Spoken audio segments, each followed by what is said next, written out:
One of the things that's really common with ADHD women is we overcommit, and there's often an underlying reason there. And one of the things that we can do to start to prevent that is one, work with the parts of us that feel a need to people please, that maybe feel like we're not good enough and we need to make up for our ADHD. But two, start to practice saying, you know what, let me check my calendar and I'll get back to you. Hi, I'm Jen Barnes, and you're about to experience how to ditch the old ways of doing things, embrace your neurodivergence, learn tips and tricks to function optimally, and love yourself, neurodivergence and all. Welcome to the Self-Loved Woman podcast. Hey, it's Jen. I'm so glad you're here. Today's episode is based on a special request, something that many of us ADHDers struggle with, and it's time blindness. And if you're wondering, what is time blindness? Here's the deal. Most of us have a very hard time estimating how long something will take, and this often results in us being late to things, missing things, overcommitting to things because we vastly underestimate how long things are going to take us to do and things like that. And so I want to really talk about time blindness, first of all, as just part of ADHD, as well as some ways to work with it. So before I get into that, I want to share a little time blindness story that literally just happened on Saturday. And this is Thursday when I'm recording this, so 5 days ago. So I was in the Phoenix airport after a business retreat, and I had a lot of hours. My flight was like at 6:20 p.m. So I had a lot of time to sit and work, and I was like super hyper focused, like super in the zone working on what I was doing. Like I was just in it. And I looked up at like the clock and I was like, that can't be right. It says it's 7:13 p.m. I'm like, that's not right. Cause like I'm at the gate. I was at the gate next to my gate, but I was like, I didn't hear any announcements. So maybe my flight didn't take off. I was like, huh. 'Cause I fly Southwest. So there's like a million announcements. Okay. In a few minutes, we're going to be boarding. We'll start with the A groups. And then they do A1 to 15. Okay. 15 to 30, 31 to 60, special boarding, all that stuff. And then usually when you're not on the plane, they actually call your name and say, hey, Jen Barnes, if you want to go to Minneapolis, meet us at gate, whatever. Didn't hear any of it because I was so hyper focused. And because of my time blindness, I had no idea how much time had actually passed while I was working like that. Now, I did have a moment of intuition that I did not listen to. That was like, oh yeah, remember set an alarm. Because usually I set an alarm for about 5 minutes before boarding starts to go to the bathroom, refill my water bottle, all that kind of stuff. And when I sat down to do work, I was like, oh yeah, especially today, make sure you set an alarm because you're not going to keep track of the time. Just it's not something you're good at. Totally got distracted right away, didn't do it, and legit missed my flight. Like I still almost can't believe it happened. Like it actually feels like impossible that even occurred to me. So I had another very short night in Phoenix, was back at the airport very early the next morning to catch that flight out of town with a very short night of sleep. That happened to be the beginning of the week for my launch week. So, oh my gosh, really? I call it the ADHD tax, right? This is the ways that our time blindness, our hyperfocus, the pieces of ADHD, when we're not managing them well or using our tools, can negatively impact us, right? So anyway, so that's a little time blindness story. Totally lost track of time, was not able to figure it out. Time blindness, like I said, can also show up in taking on way too many tasks, saying yes to lots of things, and then realizing later, oh my gosh, I thought this was going to take an hour and I'm 8 hours in and I see no end, right? Some of that I want to name. A lot of us ADHDers have learned to people please and do for other people. And you may have different reasons that parts of you do this. When I've looked into the parts of me that used to do that, I was like, what is this about? And what I realized is I was doing this as a way to get people like me, if I'm honest, but also to have some good graces for people so that when my ADHD did blow shit up, they wouldn't be as mad. For real. They'd be like, oh, Jen is so good. She's so on it all the time. She goes over and above once in a while. It's fine. And I didn't obviously do this, like, it wasn't a cunning approach to anything. It was just, like, subconscious, something I learned in my youth. It wasn't like I was sitting up at night going, "How can I make people like me and be less mad at me when my ADHD shows up?" Right? It was not like that. Most of us are not doing that. It's just we subconsciously, the parts of us find ways of navigating the world with ADHD that are as little painful as possible for the skills we have at the time, right? So one of the things that's really common with ADHD women is we overcommit, and there's often an underlying reason there. And one of the things that we can do to start to prevent that is, one, work with the parts of us that feel a need to people please, that maybe feel like we're not good enough and we need to make up for our ADHD. But two, start to practice saying, you know what, let me check my calendar and I'll get back to you. Because we want to create that space from the person who's asking to when we then go look at things. Because if in the moment when someone is waiting on our response, yeah, I can totally help with that. We are not going to accurately calculate how long that'll take. And we almost always will just blindly say yes without really checking what else we have on our plate, how long that all takes. And then if, first of all, if this is even something we want to do, because a lot of times it's not. So one of the tools you can use is to say, you know what, let me check what's on my plate right now. Let me check my calendar and I will get back to you.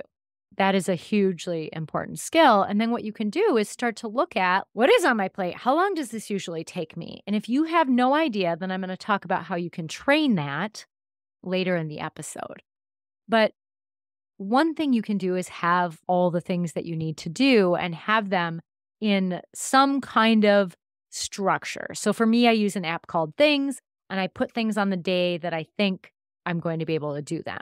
And I've really tried to get good at not putting more things on a day than I think I can do. Sometimes during a launch, things get messy, which I'm in right now. So, like, I've got all kinds of things on a day, and it's, oh my gosh, this has to go somewhere else, but I don't have the time to figure out what day is best. So I just put it on another day. But you want to have some kind of way of keeping track of everything that's on your plate. For some, that's a paper planner. I also, in addition to that app, I have like a 3-ring notebook. This is like pretty though. It's almost like a journal. Because like the old school notebooks from school they're not novel. They're boring. And we're less likely to use it, right? So I also have that where I keep track of all the things I need to do. And I've talked about that in other episodes, right? Where my way of doing it is I'll have a column of all the things that require deep work, like deeper focus, right? So for me, that might be doing some copywriting, or it might be creating content for my launch, or it could be creating my podcast, right? That requires deeper focus. Whereas I have some tasks on there that are like respond to person doing my payroll for my other business and give them my 941, whatever, right? Although for some that might require deeper focus to do their 941, which is a tax thing. If you don't know, that's fine. It's quarterly taxes. But anyway, we have these tasks that are shallower, that don't require as much focus. And then we have these ones that are deeper. And a lot of times, one thing that's important to understand is that when we are doing a deeper focus task, it is really important to do that at a time when your energy and your brain can do deeper focus tasks. For me, it's morning. I do all that kind of stuff like first thing in the morning. Sometimes I can do it in the afternoon, or I can do it like really late at night, oddly. Like I get a second wind, but I really should be in bed, so that's not good to do it then. But we want to figure out when our deeper focus tasks we're best able to focus on, because then we're using our time more efficiently. Same with the shallow tasks, right? Now, the 941, I just had to get done because I had to get it to my new payroll guy yesterday before a certain time, and I had a small window in the afternoon. That would not normally be an ideal time for me to have to do a financial task that I don't do regularly, but it was when I could do it, right? So it was like, okay, we're just going to pull it together. We're going to mask our way through this and just act like we can. And it probably took me twice as long as it would have taken had I done it at a time that matched my energy. But that's important to understand, because when we're talking about time blindness, some of it we don't estimate how long things take, but some of it we're choosing the wrong time in our day to do certain things, like when it doesn't match the type of energy we have for focus. So then it takes longer, right? So that's another piece of how to figure this out. There's certainly some scaffolding I use in order to help me with time blindness. One of them is alarms. I'll never forget, a couple years ago, I was watching my nieces for a few days while my sister and brother-in-law were out on a trip to New York with their friends, and I was in charge of getting the girls to school, and there were these things like, "Okay, make sure they're awake at this time, and then make sure that you tell them 45 minutes before they have to get on their bus so they start getting ready.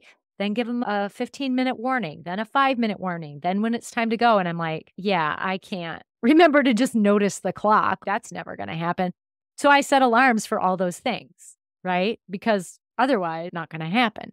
So I had alarms on my phone for those things. And then all of a sudden, my niece was like, Aunt JJ, how come you have a million alarms that go off on your phone?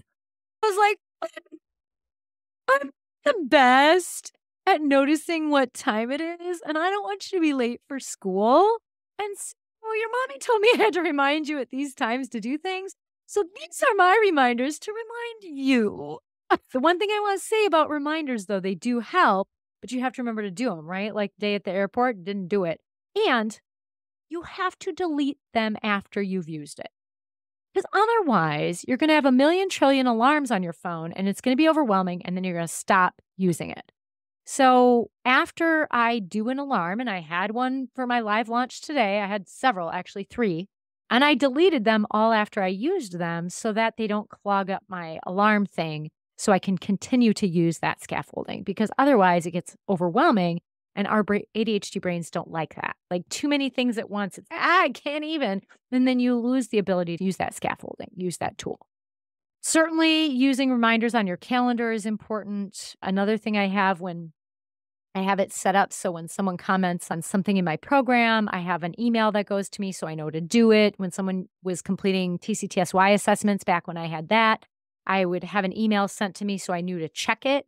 I also have tasks in my Things app that have reminders on them and deadlines, and they pop up and they're on certain days. So I'm like, oh yeah, today I need to make sure I check and see if anyone completed their weekly check-in form. And then I need to respond because those are just not things that our ADHD brain it's like too much to track. So having a place where you track all this with reminders is essential with ADHD. You don't have to do it digital. Just make sure if it's paper that you actually are going to check it. The thing I like about digital is like they automatically, you can make reminders pop up. And so then it's, oh, okay, I see it or hear it. And then that's more obvious. Another thing I would say, this is probably my last piece of scaffolding that I'm going to share today, is shortening the amount of time you give yourself to do something. I don't know if you've noticed this, but if you give yourself unlimited time to do a task, guess how long that task takes? Unlimited time. Our tasks expand to the amount of time we give them. So if I'm like, oh, I just need to write an email. I have a couple hours right now. I'll just write it. I could probably spend a couple hours on an email. So I need to set a timer, and I'll tell you that in the next piece of what I'm going to share. I set a timer for 25 minutes, and I'm going to write that email in 25 minutes. Done. Sendable.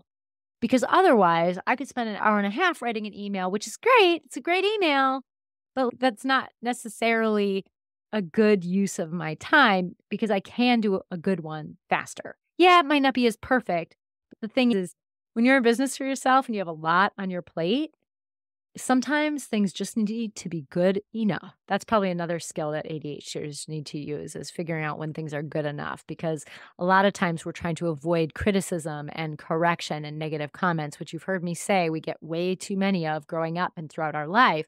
And so we have this problem of perfectionism. We have parts of us that try and make things be perfect. And that is another thing that makes things take longer. So working with the parts of you who feel like things need to be perfect is an essential piece of working through some of your time blindness. Now, I want to spend the rest of the time talking about the training you can do with your brain to help you get better at estimating how long things take. And there's 2 ways that you can do this. One, you can do a stopwatch. You don't have to go buy one. Your phone has a stopwatch right on it in the clock app, or at least mine does on Apple or iPhone. I don't know what everyone else has, but time yourself. See how long things take you. Or even look at a clock. The problem with that is then you have to remember to look at it again. But time how long things take you.